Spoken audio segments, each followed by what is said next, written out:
And we are back in this clown costume. I'm a real animal. And speaking of real animals, skunks are solitary creatures, which means we don't live with each other that often. I broke this rule a few times, and now I'm gonna give you the cursed highlights of that. It's fucking outside today, and I'm not going out there again. So this is having furry roommates. Will it break you? My first furry roommate was with a guy I'll call Leo. Yeah, that's definitely close to his name. Leo was somebody I knew for a few months in my local backwoods furry chat. And we got along pretty well and seemed to have chemistry during our hangouts. When he said he wanted to move out of the city he lived in, I was thrilled, especially since as a youngin', I really had this anti-city mindset drilled into me for some reason. I guess it's just boomers afraid of big buildings or something. But anyway, I told Leo I'd love to move in with him somewhere, and to my excitement, he agreed. So he pulled up his roots and drove down to my hick town to look for apartments with me. Granted, this was gonna be my first time out of my parents' watchful eye, so I had no idea what to look out for. I hardly even knew how to do the dishes or laundry by myself, but Leo was supposed to be the one aspect of my new adult life that I could count on. So much for that. Now we have a story time video about him. So I moved in, got a new job, it was cool for a while, but after that it kind of fell apart. I guess he just started missing his old place or just didn't like where he was now, so he kind of just like became really reclusive and started just living in his room all like full time, and that was stupid because I thought we were friends and everything. Like, this is not how friends treat each other. While he didn't have time for me, he had plenty of time for furries on Bark. This was cool and fine, until he started talking to an old high school friend of mine, which we'll just call Kat. You see, Kat knew me when I was a freshman and he was a senior, so it'd been a few years since I've seen him, so that was kind of awkward. So he invited Kat over, and I thought, oh, exciting, I'm gonna see my friend again.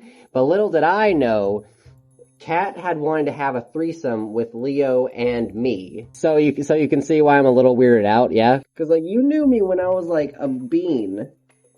You wanna, no, don't eat this bean. I still had all these old like middle school feelings, just like, oh, the cool kid wants to hang out with me? But turns out he just wanted to crawl up my poop pipe, and like, that's just not cool, dude. So I refused and just went in the room and cried. Fun times. Leo wasn't all bad, I suppose. The next Bart guy he met ended up being our next roommate, a hyena which I still talk to this day. I'm grateful for him. You know who you are. But suddenly Leo told me he's moving out by the end of the month to go live with some rando he met online. Like, okay, have fun across the globe, I guess. And by globe, I mean Arkansas. And for my next furry roommate, we'll call them Crash and Burn. My newest dream was to move to the state of North Carolina in order to be in their bustling furry community with tons of local people. When one of my friends introduced me to these two animals who needed another roommate, I jumped on the chance. Turns out, I should have opted for a background check, cause I flew in, excited to meet my newest friends. But no, these two were early millennial to Gen X dudes. So I don't know what a little baby Gen Z who's barely been out of their parents' watchful eye was supposed to relate to them about, but I tried.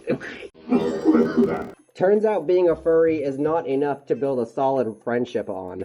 So I went on living with them for a while, but it was difficult for me to get on without a vehicle. America moment. So Crash offered to sell me a car. Since he was a mechanic, I figured that wasn't unfeasible for him. Well, 6 months later, after many rounds of begging, I had paid him $1,200 and nothing! Yay! I got a combo of Jack and shit for breakfast. And Burn? Oh, he was great. I remember coming out into the living room one time after having a few glasses of wine, and he decided that now was a good time to talk to me about red pill content and being and embracing masculinity. Bro, you're literally an entire cigarette. After that, Burn was also like some vague brand of health woo-woo girl that would do shirtless yoga in the forest.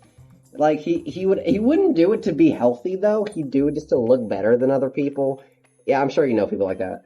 So overall, what I'm trying to get across here isn't that you shouldn't live with other furries. That experience, when done safely and handled well, can be rewarding beyond measure.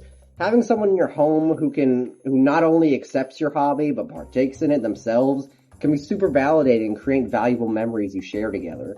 But if they're awful people, they're going to be awful roommates. Absorb my wisdom through your pores and profit. I love you.